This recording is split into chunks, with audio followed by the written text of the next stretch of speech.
The night is alive with music. Inside a glowing jazz bar, every note feels like a heartbeat, and every eye is fixed on the stage. The crowd sways, lost in rhythm, unaware that this melody is about to be silenced forever. A singer stands under a golden light, her voice soft, smooth, and filled with secrets. Her song climbs higher, the piano follows, and the air thickens with suspense. Suddenly, her voice trembles. The microphone slips. A glass shatters on the floor, and silence takes over the room. Somewhere in the crowd, a man in a dark coat watches closely, his expression unreadable. Tonight, a song ends and a mystery begins.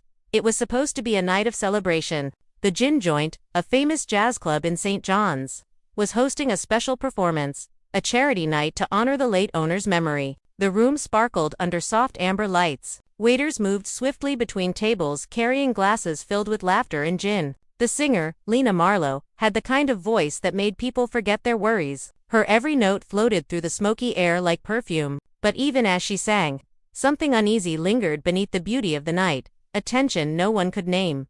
Detective Charlie Hudson sat near the bar, not for the music, but for the crowd. He had been invited by Joe, the bartender, an old friend who said he needed a quiet word after the show. Joe was known for mixing stories as easily as drinks, but his voice on the phone had been different this time, nervous, shaky. Hudson had promised to stop by, and as always, Rex was by his side, calm and alert, his eyes scanning the room with quiet intelligence.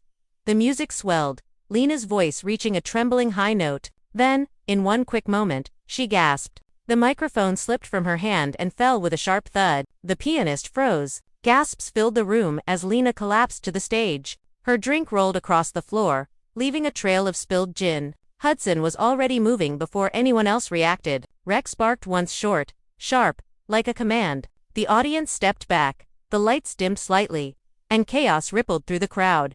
Hudson reached her side and checked her pulse. Weak, but there. He looked at the glass, then at the nearly empty bottle of gin on the table beside her microphone stand. "Call an ambulance," he said firmly, his voice cutting through the noise. Joe rushed forward, pale and shaking, while Rex's nose twitched, tracing a scent along the floor. He sniffed near the glass, then the bottle, then looked up at Hudson, a silent message that something wasn't right. Within minutes, paramedics carried Lena out, still breathing but unconscious. The club owner, a man named Frank Donovan, hurried over, his face red from worry and anger. "What happened?" he demanded. "She was fine an hour ago." Hudson stood quietly, his eyes on the bottle. The label had a faint smudge, like it had been wiped clean. A chill crept through the room as he turned to Joe.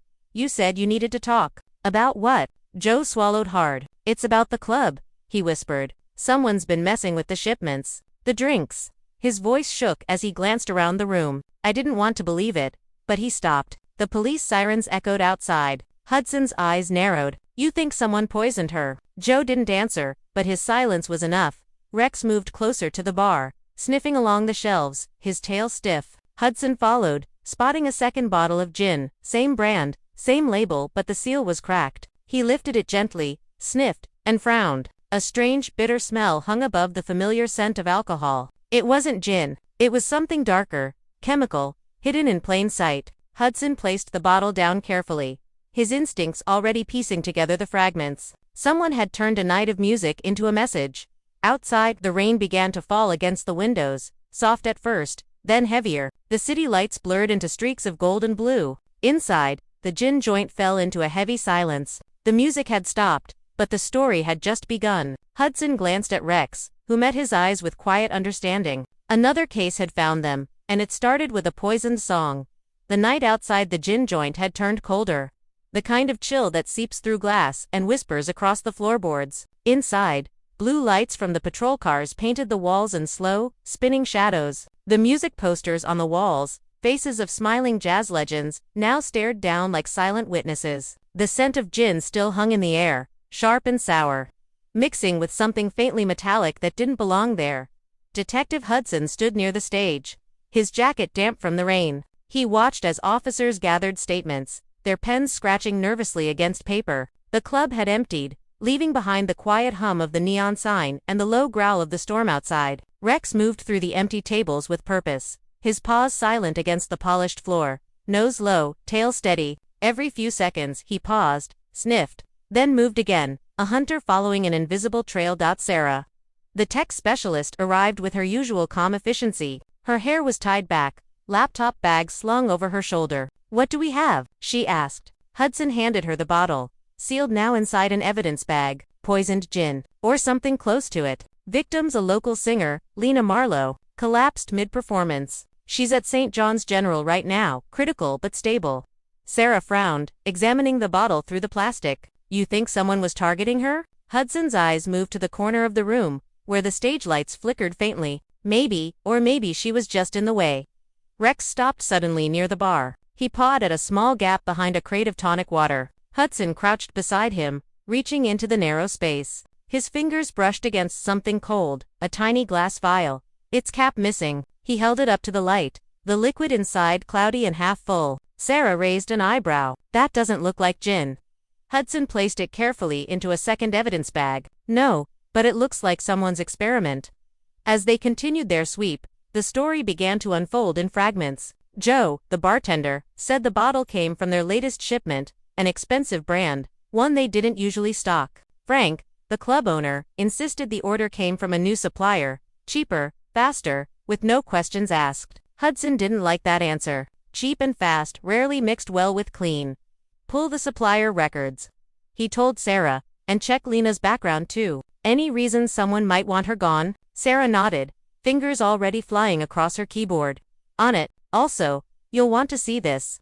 She turned her screen toward him, a still image from the club's security camera. It showed the bar area, time-stamped just an hour before the collapse. A man stood there, half hidden by shadows, wearing a hat pulled low over his face. He poured something from a small bottle into one of the gin containers, then slipped out of frame.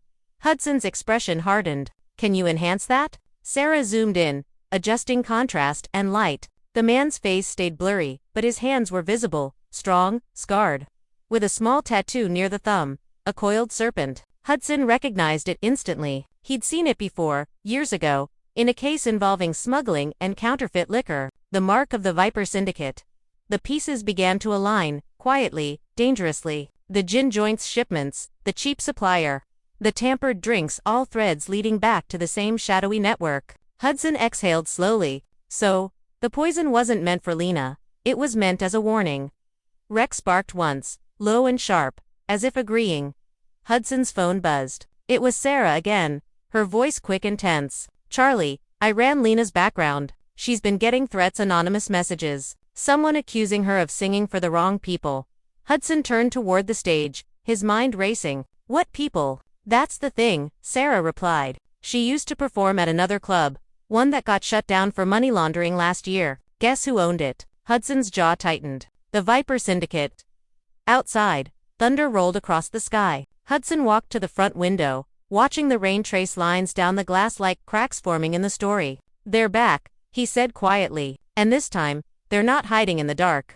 He turned to Rex, who was watching him closely. "Find the trail," Hudson said. Rex lowered his head, sniffing along the floorboards near the door, and began to move. Hudson followed him out into the storm, past the flashing lights, past the worried faces of bystanders huddled under umbrellas. The city stretched before them, wet, cold, full of secrets. Somewhere out there, the man with the serpent tattoo was already watching, already planning his next move. But he had made one mistake. He'd left a scent behind. And Rex never forgot a scent. The hunt had begun. Rain dripped from the rooftops like a clock, counting down the seconds. The city felt quieter than usual, as if it knew a secret was about to surface. Hudson and Rex moved through the narrow streets, the sound of their footsteps lost beneath the hiss of rainfall. The case had already taken a strange turn.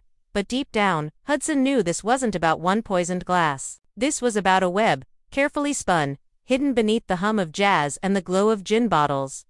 Back at headquarters, Sarah was already waiting, surrounded by flickering screens and half-finished cups of coffee. The evidence board stood tall behind her, a growing maze of photographs, receipts, and red lines connecting faces. "I traced the liquor supplier," she said without looking up. "Name's Blue Harbor Imports, but it's a shell company, registered to an empty warehouse near the docks." Hudson studied the address on the file. "Docks," he murmured. "That's Viper territory."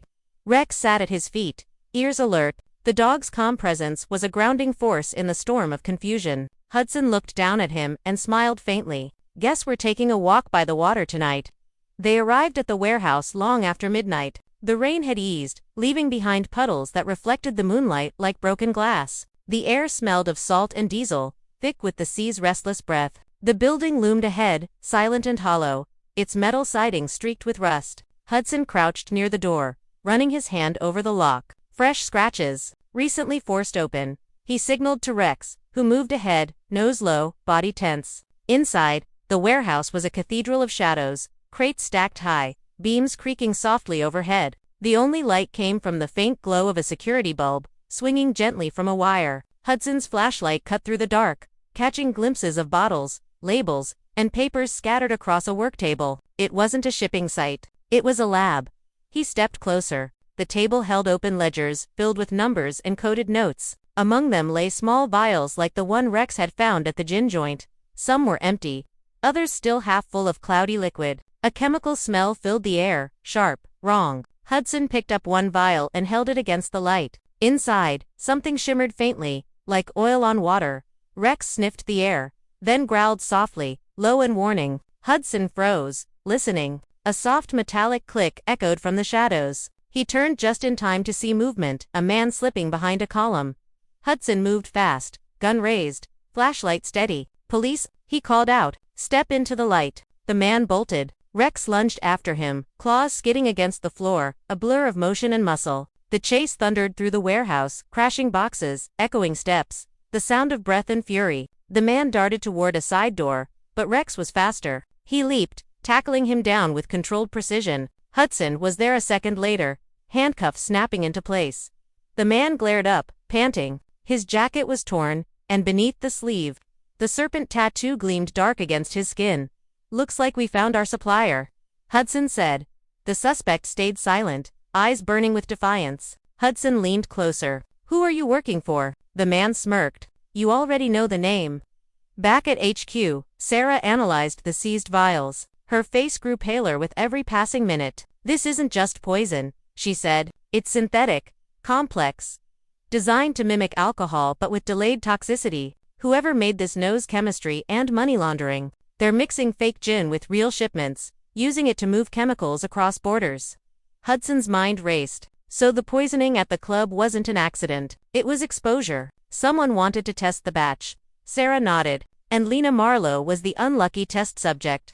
But then came the next twist. The man they caught wasn't a loyal criminal. Under pressure, he broke. It's bigger than Viper, he said. Someone inside the city police is protecting the trade. Orders come from high up. Names you wouldn't believe. The room fell silent. The storm outside had nothing on the one now brewing between them. Hudson walked to the window, rain streaking the glass. Internal corruption, he whispered. That's why the shipments passed customs without inspection. He turned back to Sarah. Trace every transaction from Blue Harbor Imports. Every payment, every shipment log. Sarah hesitated. That's going to expose people. Charlie? Maybe people we know. Hudson's eyes were steady, cold with purpose. Then it's time we find out who's playing both sides. Rex lay beside the desk, tail thumping softly. His golden eyes watched Hudson, waiting for the next move. The detective reached down, giving his head a brief pat. We're close, partner, he said quietly. But the closer we get, the darker it gets.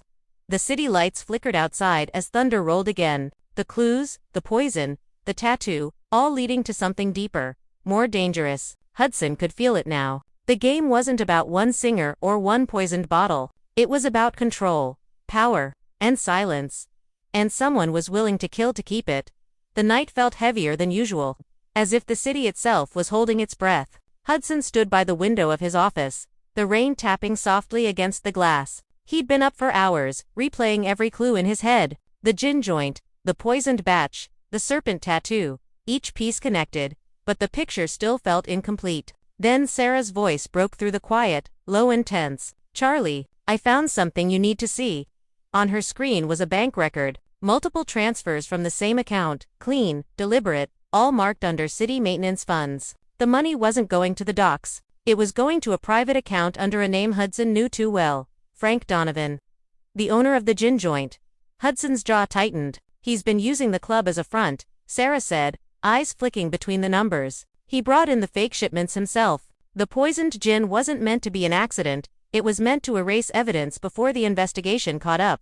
Hudson's thoughts raced. Lena's poisoning, Joe's fear, the missing bottle, it all made sense now. Donovan had staged the chaos to destroy the trail, but something had gone wrong. Lena had taken the wrong glass. Hudson grabbed his coat. "He's not done yet," he muttered. By the time Hudson and Rex reached the gin joint, the rain had stopped, leaving the streets slick and shining under the streetlights. The neon sign buzzed faintly above the door, half the letters burnt out, spelling Gin Joe, a fitting symbol for a place built on half-truths. Inside, the lights were dim, chairs were stacked, the air heavy with cleaning chemicals and guilt. Hudson moved quietly through the room, his boots echoing on the wood. Rex followed close, nose twitching. Then a sound, soft, deliberate, came from behind the stage curtain, a faint clink of glass. Hudson signaled Rex to stay low and stepped forward, pushing the curtain aside. Frank Donovan stood at the bar, his hands trembling as he packed bottles into a crate. The fake labels were gone. The real brand names glared in their place. When he saw Hudson, he froze. "Charlie," he said, forcing a smile. "Didn't expect you tonight." "Looks like you've been busy," Hudson replied, his voice calm but sharp. Donovan laughed nervously. "Just cleaning up the mess your investigation left behind." "Funny," Hudson said, stepping closer, "because the mess started with you." Donovan's face hardened. "You don't understand. These people don't let you say no. You either play along or disappear. I was protecting my business by poisoning your own singer." Hudson cut in. "By turning your club into a lab for fake liquor." Donovan's mask cracked. "I didn't mean for her to drink it. She was never supposed to." The sentence broke off as Rex growled softly. Donovan's hand had moved toward something behind the counter. Hudson's tone turned ice cold. "Don't." For a moment, the only sound was the faint hum of the neon outside. Then Donovan's shoulders sagged. He raised his hands slowly, voice trembling. "You think arresting me will change anything? You think the people behind this will stop?" Hudson kept his gaze steady. "One arrest at a time. That's how we stop rot from the bottom up." As officers moved in to take Donovan away, Rex wandered behind the bar, sniffing along the shelves. He barked once, drawing Hudson's attention to a loose floorboard. Beneath it lay a small, sealed envelope. Inside was a memory card. Sarah examined it later. It held video recordings of meetings, transactions, and faces. One of them was familiar, a senior customs officer. The same one who'd cleared Blue Harbor's shipments for months without question. It was deeper than anyone thought. The poison was only the surface. The real corruption was systemic, old and patient. Days later, the headlines told the story in pieces. Illegal alcohol ring exposed in St. John's. Local club owner arrested. Corrupt officials under investigation. But behind the scenes, Hudson knew this wasn't victory. It was just a pause, the kind criminals used to regroup. That evening, Hudson visited Lena at the hospital. She was weak but awake, her voice soft and rough. "Did you find who did it?" she asked. Hudson nodded. "We found enough to make sure they can't hurt anyone else." She smiled faintly. "Then it's worth it." Outside, Rex waited by the car, watching the sunset bleed into the harbor. Hudson joined him, the wind carrying the faint sound of distant jazz from a nearby cafe. For a moment, everything felt still, the calm after the storm. He knelt beside Rex, resting a hand on his fur. "You did good, partner. Saved another one." Rex wagged his tail, eyes bright and loyal. As they drove away, the lights of St. John's flickered behind them, golden against the dusk.